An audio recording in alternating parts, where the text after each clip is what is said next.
নমস্কাৰ বন্ধু বান্ধৱীসকল আপোনালোকক ভিউচন জব চেনেললৈ স্বাগতম জনাইছোঁ। মই এইটো চেনেলৰ যোগেদি বিভিন্ন চাকৰি সম্পৰ্কীয় খবৰ আপোনালোকক দি থাকোঁ। আপোনালোকে যদি চেনেলত নতুনকৈ আহিছে তেনেহ'লে চেনেলটো ছাবস্ক্ৰাইব কৰিব আৰু ভিডিঅ'টো যদি ভাল পাই চাই তেনেহ'লে লাইক এটা দিব।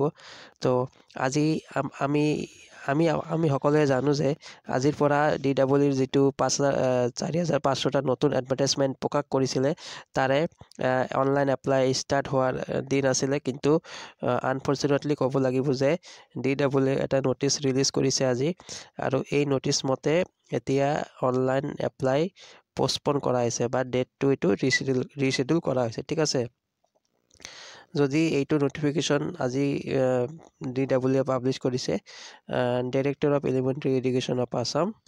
যদি আমি এইটো চাওঁ ভালদৰে পঢ়োঁ তেনেহ'লে ইয়াতে আমি চাবলৈ পাম যে in continuations to this office advertisement for recruitment of regular teachers of LP and UP schools published advertise number and dated 8 January 2025.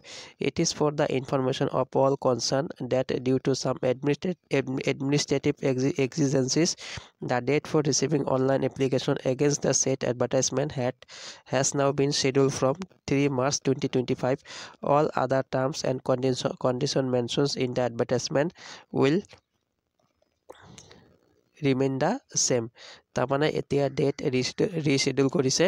আপোনালোকে এতিয়া 3 মাৰ্চৰ পৰা অনলাইন এপ্লাই কৰিব পাৰিব। ঠিক আছে, এতিয়া কথাটো হ'ল যে 5,550টা পষ্টৰ প্ৰভিজনেল মেৰিট লিষ্ট কেতিয়া ওলাব। তো আমি যিমান দূৰ খবৰ লাভ কৰিছিলোঁ বা যিমান ধৰণৰ ইনফৰমেশ্যন আমি পাইছিলোঁ যে নতুন এডভাৰটাইজমেণ্টৰ এপ্লাই ষ্টাৰ্ট হোৱাৰ আগতে DWৰ 5,550টা পষ্টৰ প্ৰভিজনেল মেৰিট লিষ্ট ইয়াতে পাব্লিছ কৰিব বুলি আমি এটা ইনফৰমেশ্যন লাভ কৰিছিলোঁ।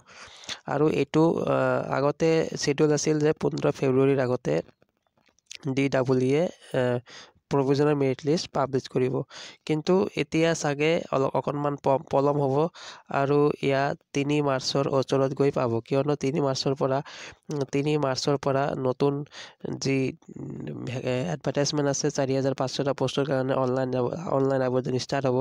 আৰু আমি আশা কৰোঁ যে বা আমি এইটো অনুমান কৰিব পাৰি যে 3 মাৰ্চৰ আগতে DWয়ে 5,550টা পষ্টৰ প্ৰভিজনেল মেৰিট লিষ্ট পাব্লিছ কৰিব, কিয়নো আমাৰ এটা কথা মনত আছে, কেইদিনমান আগতে আমাৰ শিক্ষামন্ত্ৰী ডাঙৰীয়াই এটা মিডিয়াৰ সন্মুখত এটা বাইট ৰাখিছিলে।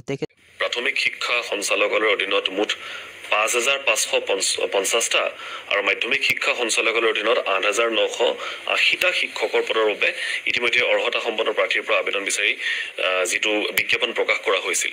আৰু তেতিয়া নিৰ্বাচনী আচৰণবিধি উকলি যোৱাৰ পাছত এই পদসমূহ পূৰণৰ কথা কোৱা হৈছিল, যদিও আজিলৈকে এই পদসমূহ কিন্তু খালী। ইয়াৰ আমাৰ আবেদন গ্ৰহণ প্ৰক্ৰিয়াটো সম্পূৰ্ণ হ'ল।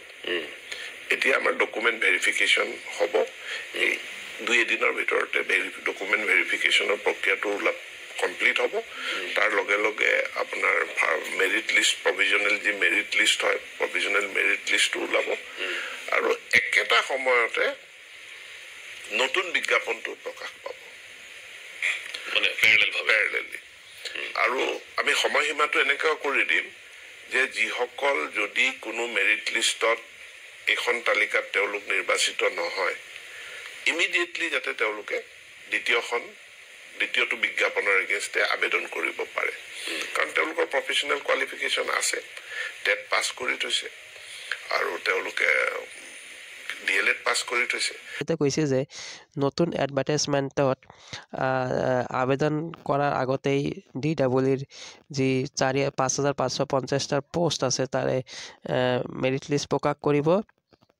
এইটো ভালে কেইমাহমান আগতে তেখেতে মিডিয়াৰ সন্মুখত কৈছিলে। ঠিক আছে, তো ইয়াৰ পৰা আমি অনুমান কৰিব পাৰি যে 3 মাৰ্চৰ পৰা যদি নতুন এডভাৰটাইজমেণ্টৰ অনলাইন আবেদন ষ্টাৰ্ট হয় তেনেহ'লে আমি ক'ব পাৰি যে 3 মাৰ্চৰ আগতে DWয়ে 5,550টা পষ্টৰ প্ৰভিজনেল মেৰিট লিষ্ট পাব্লিছ কৰিব পাৰে। আৰু ডকুমেণ্ট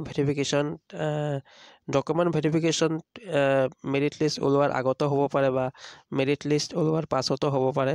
এইখিনি সময় আহিলে ক'ব পৰা যাব। যি কি নহওক আমি 3 মাৰ্চলৈকে ৱেইট কৰোঁ, চাওঁ কিমান হয় কি হয়।